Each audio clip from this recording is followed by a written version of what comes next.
What I'm going to do is give you a little background of what we do offensively at Indiana, and then I'm going to share some things with our passing game. I'm not going to give you everything because try to hit a couple things that are our staple pass routes, pass patterns, and try to show you how we teach them and how we think it can relate. So, but we are a spread offensive football team. We are going to be in the shotgun, probably 75% of the time.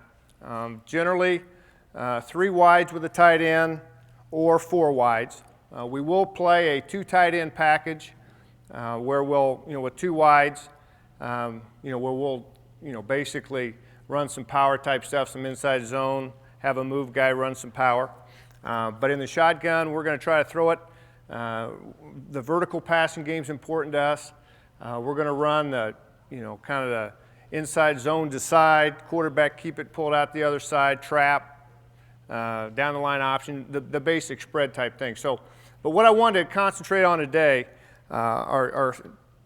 is our drop back passing game out of the gun. I kind of philosophically, I think the spread offense is good for us. A little background to it, our head football coach is Terry Hepner, and Terry was at Miami of Ohio, and he had a quarterback by the name of Ben Roethlisberger.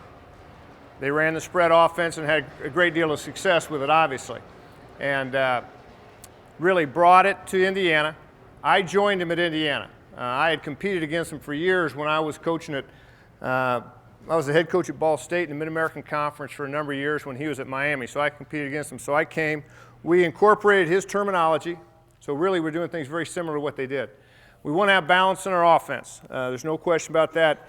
As he talks about balance in the offense isn't number of yards passing, number of yards rushing, but success at both ends. And when they had their great team a few years ago at Miami with Roethlisberger, I think they had 35 touchdowns passing and 34 touchdowns rushing. So, I mean, that's the kind of balance we're trying to get to. We're certainly not there yet. But I do think playing in the Big Ten, and those of you who just heard Coach talking about the Big Ten, it's a very, very physical conference. It's a very, very good defensive league. It was interesting this past year in the Big Ten, Ohio State and Penn State were the 2 best football teams. They finished 1-2 in the conference. And in the 4 major statistical categories, in our mind anyway, scoring defense, rushing defense, total defense, opponents' first downs, and third down efficiency, they are 1 and 2 in the conference in all 5 categories, Ohio State and Penn State. So it's a conference that plays great defense, and we feel like spreading them out, it gives us an advantage. At Indiana, we're not at the point yet where we feel like we have the physical size up front where we can just play hardball with people, so we are a spread team that we think can help us. I think the spread offense gives you a great chance to obviously spread people out, and I think you can nickel and dime people. You can do it but with both the run and the pass. When we're going to try to, for the most part, get the ball down the field, we're probably more inclined to go to a 2 tight end, pack them in, try to get 8, 9-man fronts where you can get one-on-one on the outside and get it down the field. But we also, within our spread attack, we try to do a good job with the vertical passing game. That's what I'm going to cover here.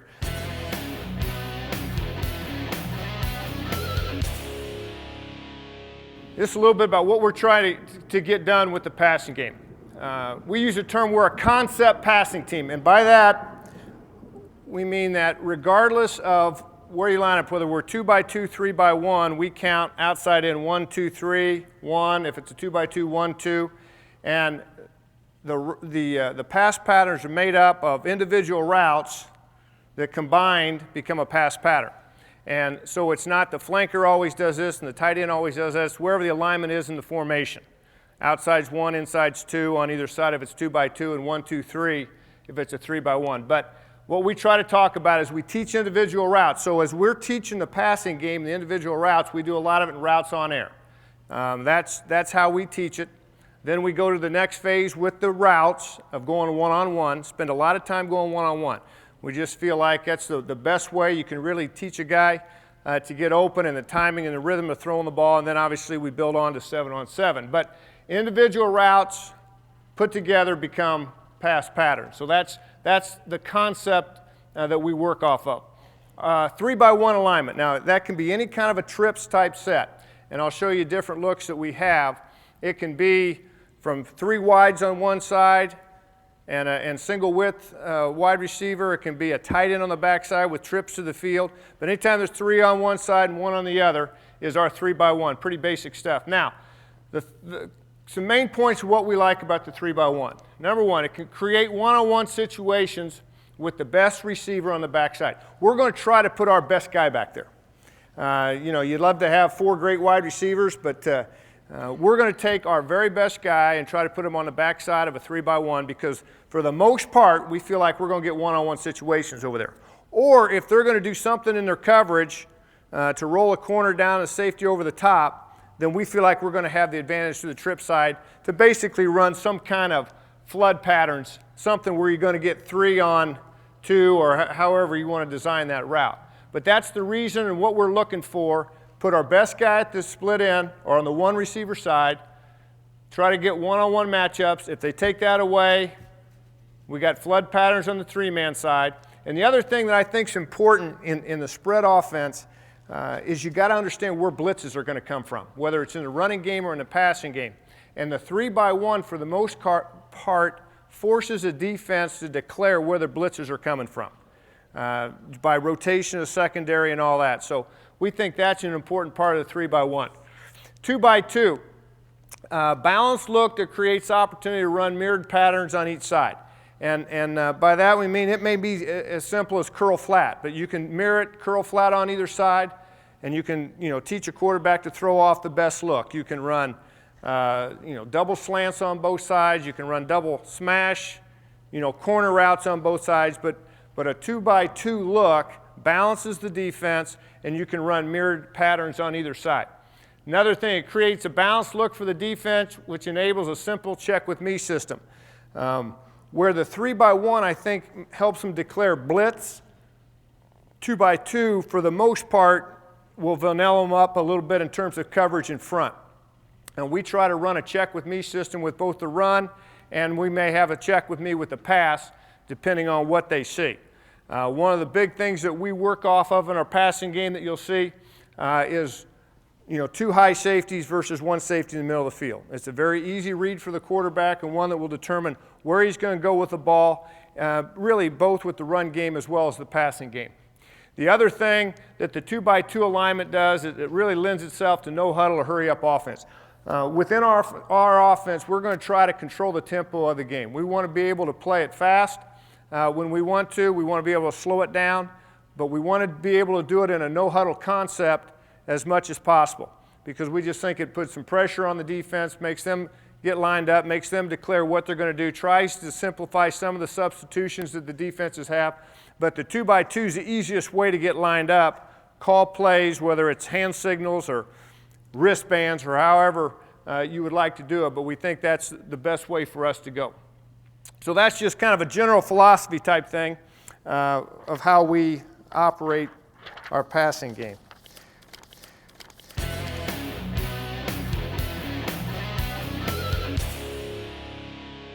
Here's the first, the main route of the 3x1 I want to talk about, and then how we build off it. I think from an offensive standpoint, again, philosophically, you need to have something you can hang your hat on. And I think you got to have something in the passing game that you can hang your hat on. You have to have something in the running game that you can hang your hat on.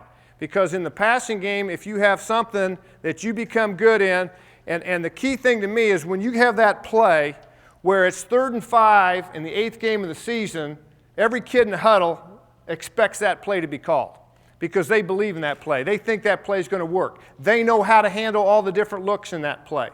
It's the same thing with the running game. If you're going to have whatever you are in the running game, whether you're a zone team or a power team or a trap team or an option team, whatever, you got to get something. You got to have something you can hang your hat on that the kids believe in, and they want that play called, almost to the point where they're upset if that play isn't called. Once you have something you can hang your hat on with the passing game or the running game, then you can build off it. That's when the other plays are built from it. And so this in our 3x1 set is our play that we hang our hat on. And then I'll talk about the variations that come off it. Now, real quick, this, just to show you how we do it, everybody asks, how do you call your plays? We name our formations. Our formations have names. Robbie is the name of the formation. Any of our names, if they start with R, it's obviously the strength is right. If they start with L, they go left. This is a 4 wide receiver set. Robbie is a trips to the field, single receiver backside. Louie is to the left. Okay? If we had a tight end in the game, it'd be Ricky and Lucky. So, I mean, just to give you an idea, we name our formations, and then we number our pass patterns. The first number is the protection. 50 is the protection. The route, the pattern is a 3. Okay, so the huddle call is nothing more than Robbie 53. Robbie 53. If we want to go no huddle, we obviously have a hand signal. A coach on the sideline is the formation. They go line up.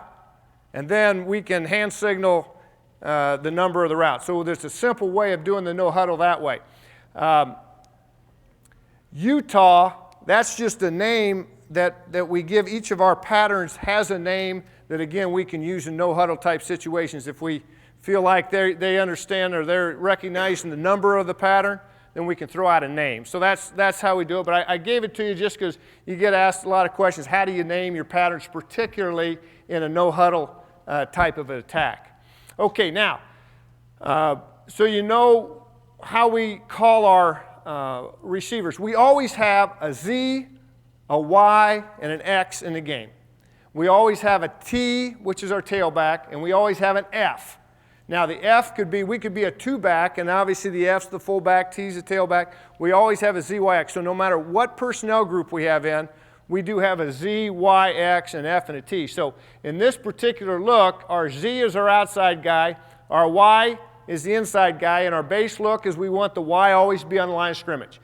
Just from a simplistic standpoint, that the Z's off the ball, the Y and the X are on the ball. The F's off the ball. Just so however they line up, they know who's on and who's off. We have the same problem. You have it. If you're coaching 7th graders, just basically getting lined up correctly and not having a penalty by formation. Our backside receivers are X. So it's Z, Y, F, X, then our T's back here. Now, from a number standpoint of how we look at it, 3 by 1, he's the number 1 receiver, he's number 2, he's number 3, and then obviously he's 1 on the backside. So we can change the formation up, we can do motion, we can do all kinds of things. When the ball's snapped, though, the number 1 receiver knows where he's going, the number 2 receiver knows where he's going, number 3 knows where he's going, and the backside guy knows where he's doing. So that's the idea of the concept. Now, the pattern itself, the backside receiver, the X, he runs a 7-step, what we call a glance, but it's a 7-step post. Now, again, this is philosophical as well. I think there are certain things in the passing game that are black and white. It has to be this way. Then I think there's some gray area in the passing game. Running a curl route, you may have steps, but you got to slide and find that open area. A crossing route, there's a place to sit down, there's a place to stand and move, and it's never the same way twice. But there are certain things, certain depths, certain steps we think are very, very important, and that's the case of this. This has to be a 7-step post. Now, soon as it's jam cover, soon as it's press, soon as it's some kind of cover 2, the steps obviously go out the window. So what we talk a lot to our receivers about is, we talk, releases and techniques and all those kinds of things, but it's real important that a receiver understands the clock and the quarterback's head. The quarterback, that ball's got to come out at a certain time, and a receiver's got to feel when that time is. So we work hard on that, and that's one of the reasons we spend a lot of time throwing one-on-one. And we throw one-on-one when the defensive back is playing off. We throw one-on-one when he's jamming them, when he's pressing, so that the receiver knows when that clock is, when that quarterback's got to get rid of the football. It doesn't do a receiver any good to beat his guy if it takes him 3.5 seconds to beat him. He's got a certain amount of time. The other thing that we do that I think if you're going to throw the football, particularly in a drop-back type scheme, is we time every throw in practice. Once we get into a 7-on-7, we got a student manager there, the quarterback coach, the head coach does it quite a bit. He's got a stopwatch, and after every throw, he calls out how long it took, because we want everybody to know there's a rhythm, there's a clock there of when the ball's got to come out. This pattern, we want it to be off in 2.5. 2.5, that we feel like that ball's got to come out. Now, we'd love to get to the day when we can block them up front long enough that we could take 3 seconds. But in our conference, we're playing, if that ball's not coming out in 2.5, bad things are going to happen. So, but we do it every single day. And it's to the point where all our kids, you'd be amazed at how they pick up on that. All of a sudden, the guy holding the clock doesn't call it out. And they all look, and he says, what do you think? And it's amazing how close those kids are knowing how long it took for a ball to come out, even the kids standing behind. So there is a certain rhythm to the passing game that timing is important. So this guy on this 7-step post, if it's, I got a picture's got press coverage here, but if he was off, 7 steps on the break is generally about the time, that 2.5, when the quarterback's ready for the ball to come out, okay? So that's how it times up. If he does get press coverage, then he is told to beat him to the inside. We don't want to go outside here because you'll see as it goes, there are times why we call it a glance and not a post, because if he gets beat up inside and when the rhythm, the clock's going off, when he's got to make that break, as he turns inside, he'll catch the ball in here. You know, it's not always a clean post because of how they play on this side. But if everything's soft and he's got free access, we want 7 steps into the post. Now, the post is basically a skinny post. We're trying to get up inside. It's not throwing a home run touchdown pass. And I'll show you that on the video clips when I get to that. Okay, any questions about that? 7-step glance. If he gets beat up, he's got to beat him inside. He's got to understand the rhythm in the clock. And if he has to break it off short, the coaching point there is show your numbers to the quarterback. Get your numbers to the quarterback because that ball is going to come in on a shot. Okay, the tailback over here on this side, he has pass protection in a 50 look. He's got Will. Basically, in 50 protection, the center has the mic, and we're going to throw hot off to Sam. So the line got 4 down to the mic, the back's got the Will, we're hot off to Sam. So he's going to check his protection. He's going to run what we call a swing route, and his coaching point is width. We want width, width, width, all right? If the ball's going to be thrown to him, really he's going to catch the ball with, his numbers going downhill about 2 yards behind the line of scrimmage. I mean, that's the ideal thing.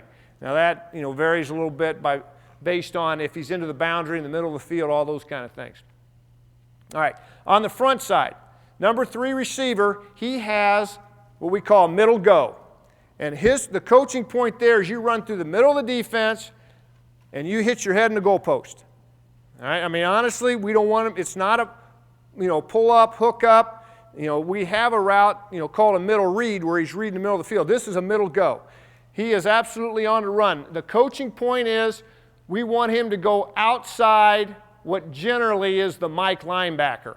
But he doesn't, what he can't get is pushed inside by a linebacker and get knocked over here. He wants to get down the middle of the field, and he wants to get down the middle of the field by the time he hits the goalpost. You know how that goes. Depending on where the ball snaps, he's got to work on the path. If he gets knocked inside linebackers, he'll never get back on top where he can hit his head on the goalpost. The next thing as he's going, though, once he gets past linebacker depth, now he turns his head and looks for the ball. Yeah, and I'll get to the read where it's so important. It's a 7-step post, but where he wants, if it was a classical 3-deep kind of look, corner, middle safety, he would like to catch the ball in between the two, working up the seam. But it's not an over the top of the free safety throw.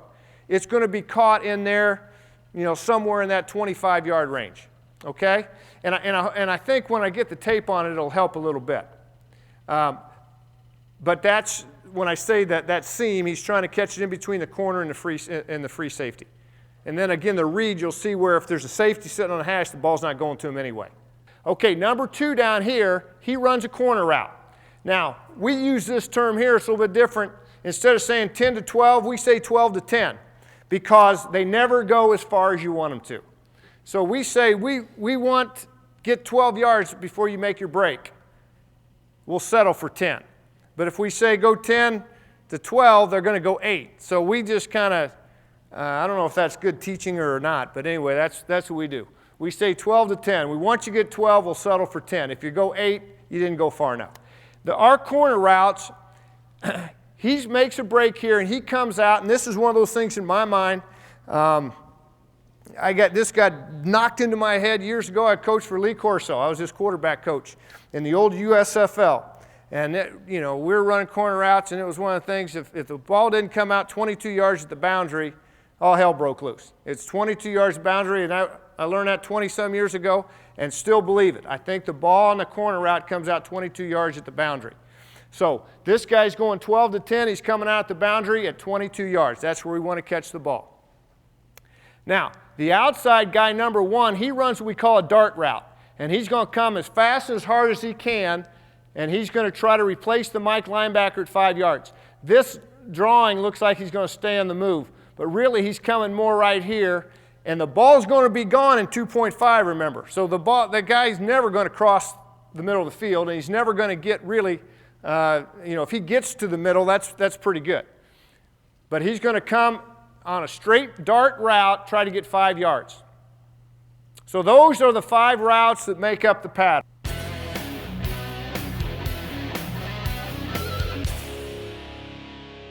Two safeties. If there's 2 safeties out there, and that's the pre-snap look we try to tell him. As he comes up on this pattern, all he's looking for is really the free safety. There's 2 safeties, my safety's over here. If that safety stays on the hash mark, I'm not going weak. If that safety goes that way, I'm not going weak. If that safety goes to the middle of the field, or he's in a 2 safety look, or if he comes at me, I'm going to go over here. And I'm going to throw the glance to the back on the swing. So everything becomes a weak side route based on what this safety does here. If that safety stays on the hash or goes outside, now I'm coming down the middle. And really what it says, if he stays on the hash, look to the glance. If he gains width, then look down the middle. Really what it says, the only defender who can take away the middle route is the Mike. If he drops, go to the dart. Okay. If the free safety is here, 2 safety look, and he goes here or here. Now, automatically, he's looking right there, and that's why we want that guy to run a middle go. And as soon as he gets past linebacker depth, he looks for the football. Now, the teams we play, if they're playing some kind of zone over there where that safety's on the hash or getting width, the guy who tries to run with 3 down the middle is the Mike. That's the guy. Now, it may be some nickel defense, and it's, some safety or somebody else. But if this guy gets depth, then the ball goes right there. Okay, that's what the quarterback's looking for. All he's doing is finding that free safety over there. Free safety stays on the hash. Now, this is 2 safety look or gets width. I forget about that. I'm looking down the middle of the dart. So everything is just a 1-2. It's not a real complicated 1, 2, 3, 4. And all he's doing is looking at one guy and makes his decision 1-2 off that. If it's 1 safety, you have the glance. If you don't like it, work swing. Now, it's on there to the dart. But basically what it is, if there's 1 safety in the middle of the field, I'm lined up, and the cameraman there's the middle safety. I'm catching the ball. I'm going to look him off, and I'm going to throw the glance right now. Middle safety. Keep him in the middle. Now, the other thing that keeps him in the middle is that number 3 is running right at him. And that kind of answers the question over there about where the post goes. By the middle guy running right at him, it holds him. I don't care if it's man free, cover 3. I don't care. There's a safety in the middle of the field. I'm going to look him off, and in 2.5, I'm going to throw the glance. I'm going to look him off. I don't like the look there. I'm going to throw it to the back. So those are the 2 things that's going to happen with this on this particular play. He's going to catch it. He's going to read that safety. If the safety's working that way, safety's in the middle, it's 1-2. If the safety's there, I'm going 1-2. So it's a very simple read, and the progression the quarterback learns in a hurry. Blitz, answers, or glance, corner, dart. Well, really, for the most part, I'll show you how it builds to the next thing. If it's blitz, he's going to throw that post on a straight 3. That's where he's looking, because we feel like it's man coverage. And what we tell that split end over there, he's got to win. I mean, that's just a term we use all the time with that split end. We think you're our best receiver, we're going to put you one-on-one, you got to win. This guy here, number 2, the corner route, when a 53 is called, he ain't going to catch the ball. He's just running wind sprints. He doesn't like 53 called because he never's going to see it. Now, I'll show you, I got 2 more, the next thing we build off it, where now he becomes a primary receiver.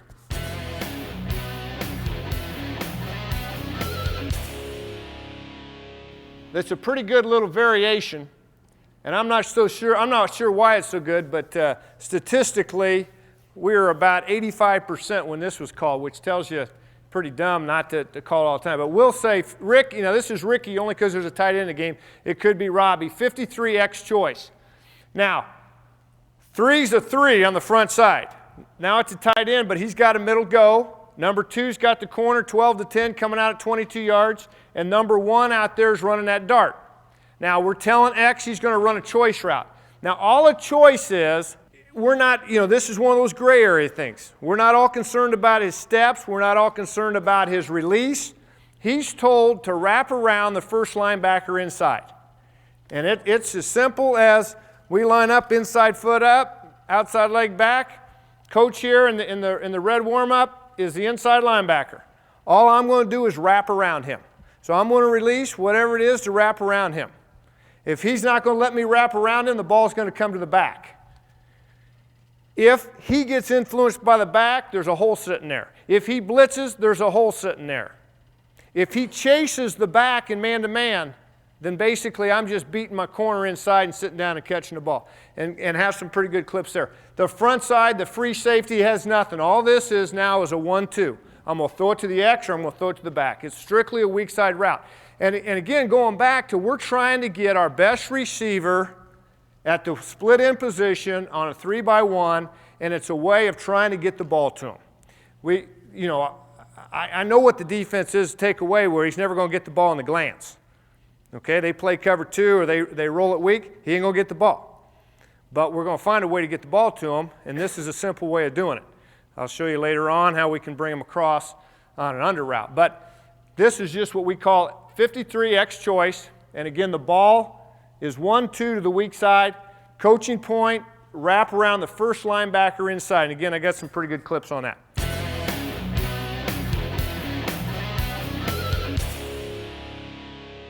We want to have the same formation, and obviously people are going to say, well, they're trying to throw the ball to the X. They're always throwing the ball to the X in this formation. Now this is a way that it becomes a front side route. It becomes a front side route. And it's a very similar looking route. Our 2 it's a different pattern. A 2 tells on a base 2, it's a smash route on the front side where this guy's going to come and just hitch it up. But when we call dodge, we're telling him now a dodge is a drive. And all it really speaks to is one guy here, where he's now going to work vertical, 5 yards, he's going to square it off, and he's going to run underneath the defense. It's not a read route, it's a stand on the move, 5 yards, square it off, come inside. Dodge speaks to 2 people. Dodge speaks to the number 1 receiver, that now he's going to run the drive route, and it speaks to the back, because now the back is going to swing strong. Going to swing strong. And it's like anything else. We try to change it up. We can run protection where the back can set on either side so we don't have a real tendency, and we can run the ball with them either side. But there's something in the passing game, too, in a 3-by-1. If you can get that 4th guy strong, that puts some pressure on the defense, okay? Because for the most part, they've got to account for the 4th guy going strong, whether they're playing man or whether they're going to play zone. Now, when we go here, the outside guy has the exact same thing. He's still running that 7-step glance. It's a 7-step glance. It's the same route. Backside one-on-one, we're going to try to beat him there. And in the quarterback's mind, if he comes up with a middle safety, he still has we give him the option to go ahead and throw that glance to the backside. It's not as good because the back isn't swinging that way.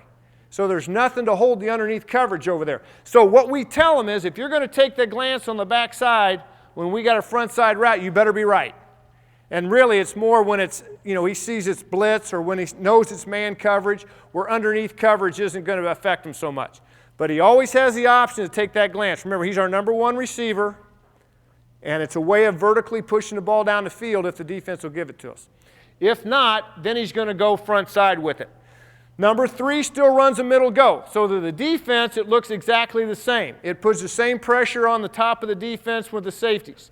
But now #2 is running that corner route, 12 to 10 coming out at 22, and we got the outside guy running the drive. Working 5 with a swing coming here. So now it really becomes a front side route. So if the defense is going to over adjust to stop the glance and the swing and the X choice on the back side, now we're going to line up and we're going to throw it front side. And the quarterback reads here 2 safeties. If there's 2 safeties, he comes up, he knows that guy is, that term the quarterback uses is going to come to me here before I'm done. Chopped liver. That guy's chopped liver over there. That's what he always tells me. If he comes up 2 safeties, forget there, now I'm coming over here over the top. Now, like any smash, China, whatever, it's a standard route, how you read it. What the quarterback's reading here is he's going to think, he's going to read the cornerback. If he sits, he's going to think the corner. So if he catches the ball, 2 safeties, the corner sits, I'm looking to throw the corner route over the top. And the thing that helps the corner route over the top is because that middle go down the middle of the field. That puts pressure on that safety to stay at home where he can't come over the top on the corner quite as fast. So you got a kind of a double push on that safety coming down the middle of the field.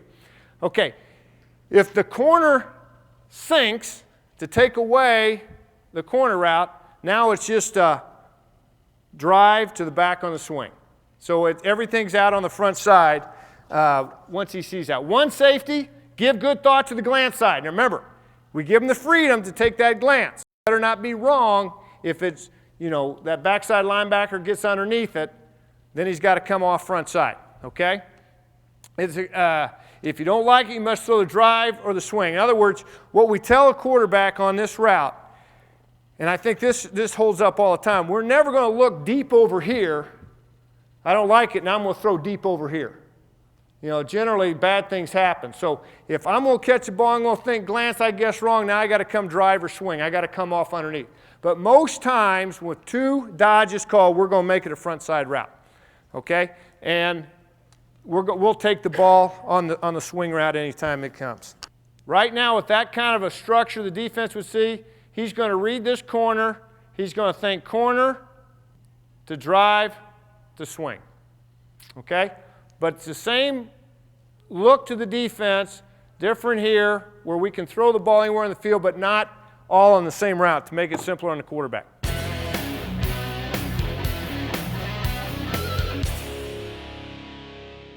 Okay, I'm going to freeze it here. Now, he comes up, it's a 3. Now remember, we got a 7-step glance, we got a middle go, we got a corner, and we got a dart. The back's responsibility first is protection before the swing. Here's his safety. If his safety goes here or there, look to the middle. If the safety goes there, or in this case, comes at you, throw the glance. So this is a free safety blitz right here. So the ball's going to come here right now. So it's a 7-step glance. And you can see everybody else. The glance, he's got him beat. And there's something, I'll tell you, the 7-step part of it is generally that's what gets the guy out of his back pedal where he's threatened by the go route. All right, one more time, I'll just show you the front side of it, what they're doing. Okay, he's got the middle go, corner, dart. He's caught up in protection.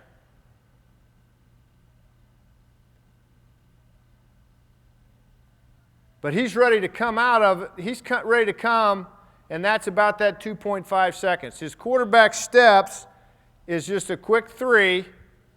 He's reading, the safety's coming. Now his eyes are going right now. He knows that's where the ball's going. Now this one, this guy's, pretty far off the hash. So he's got a pretty good idea something's coming. And it's a corner crash. So remember, he comes this way, I look down the middle of the field. One thing I think holds up on this as well If a safety's rotating to the middle of the field, you can throw that middle go in front of him because he's always working at an angle not to get his ass beat deep from somebody coming this side, and there's a hole in the defense. And that's what this is, because he's working here, he's working there, but he works off the hash. His eyes go middle of the field, okay? Again, this guy's a protector first, still corner, got the dart coming there. And you can see where, you know, in some ways, the receivers are a little bit together, but his read, once this guy works that way, he comes to the middle of the field. This is one that we get a lot of quarters coverage, cover 4, what we call it, where it's 4 across, they'll, you know, disguise 2, whatever. But remember now, his read is this guy here. Even though it's 2 safeties, if he box up here, he goes to the middle. If he goes there, he goes to the middle. If he works this way, he goes glance. So you can see the guy on the snap, he's starting to work this way, so now this guy's got to win. Now, and that's why a little bit, it's a little bit of a gray area, other than we want 7 steps. That's where he kind of bends it inside that corner, and he shows his numbers, and the ball's thrown in front of the corner. But you still get, you know, what we're looking for. And then you still get the same over here. But this guy's looking up 3. He's starting to look up the dart. The other guy's coming over the top to help on the corner, which leaves this guy as one-on-one as you can get. And he's even playing a really hard inside technique. But that's where we work that route one-on-one a lot against all these different techniques and teach him you got to win. Okay, this one, really he's wrong. Quarterback's wrong on this one because it's a 4 coverage, and this safety, his pre-snap looks like, you know, it's going to be a, you know, some kind of a 2 deep. But on the snap, this guy clearly starts working this way. And you'll see what happens. That leaves this guy one-on-one and how he beats him on the glance. Now, the reason why he came off, got to give him credit, he had pressure and he had to get rid of it. He didn't think he could stand in there. But it shows how it holds up if you just read the one safety where to go with the ball. He comes this way. There's a good seam back there. Because he's got to come like hell to, you know, he's responsible for 3 down the hole. So he's got to really come over the top hard, and there's a pretty good hole there. But you can see he had pressure. He didn't feel like, you know, this is what he told us. He couldn't stand in there and wait for the glance, so he comes off on the dart. But it's a pretty good answer. Okay, now this is the X choice. And just put this in because you can do it on the 3, you can do it on any of them, by just getting in a 2x2, and our F generally is our move guy, that he can go from a 3x1 to a 2x2. So we line up in a 2x2 and just motion him to a 3x1. Again, it's 1, 2, 3. So he becomes 3. He still has the middle, okay? Still corner, still dart. Now X choice, all he's supposed to do is wrap around the first linebacker to the inside. And you can see here there's this guy chases the back. There's a big hole. The motion kind of gave a little bit of confusion to the coverage, I would say. But he chases here. He just stops in there and throwing the ball. So that's one of those gray area routes. It's not a real definitive type thing, but it's a catch and throw, one or the other. Everybody else is doing the same thing. Now, here's another one of those, Coach. You talk about throwing the ball down the middle of the field. Guy's wide open. But it's just like Coach Weiss was talking about. You know, you can't see it all. So we tell them it's X choice, it's X to the back. If we guess wrong, then we get to call another play. It's kind of our philosophy on the thing. All right, now this is another X choice. His job is to wrap around the first linebacker inside. Again, if it's man coverage and he runs out there, all he does is just kind of beat this guy inside, and the ball he just kind of throws the ball inside, and he just kind of uses like a basketball pivot to get in between the defender and the ball. But depth isn't important. We're just, it's a 1st and 10, 3rd and 4 kind of route. Okay, now here's X choice. Now this time, this linebacker here, he's supposed to wrap around this first linebacker inside. They're playing heavy pressure inside. Obviously, you know, they've gotten to the point where they're going to take this guy away. So he's inside, he's chasing him. Now the quarterback's read is 1-2. The ball goes to the back. Now we're going to go front side.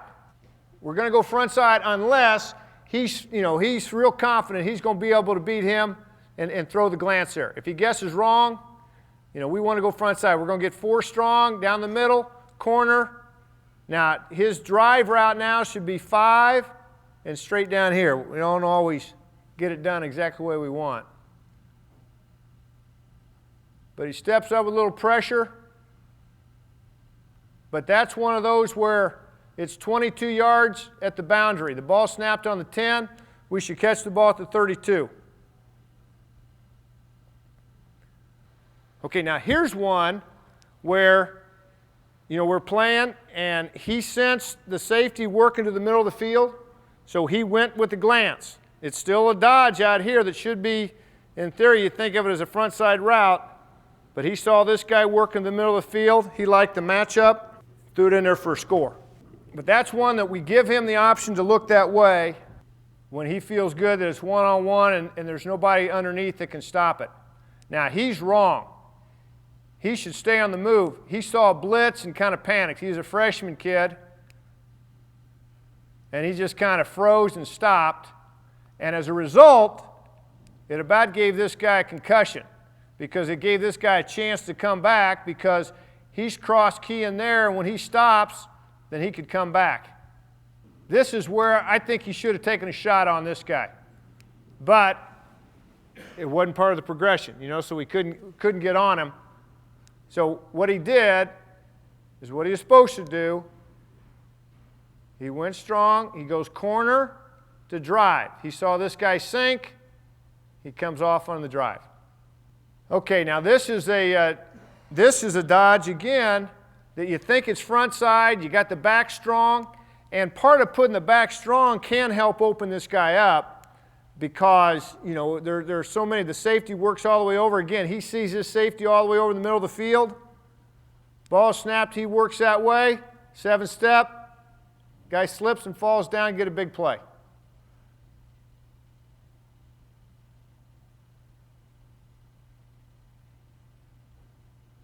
Now this is one where he doesn't like what happens down the field and he throws the ball to the back on the swing. Now, the thing is, you'd like for the ball to come out here sooner so he's got a better chance to catch it and run and maybe make somebody miss. See how many, you know, he's waiting for something to happen here, and once it's not there, he should come out right now, he should catch it, then he's got a chance to make somebody miss. So that was just the rhythm of the throw, wasn't good, but in theory, you know, that's where the ball could go.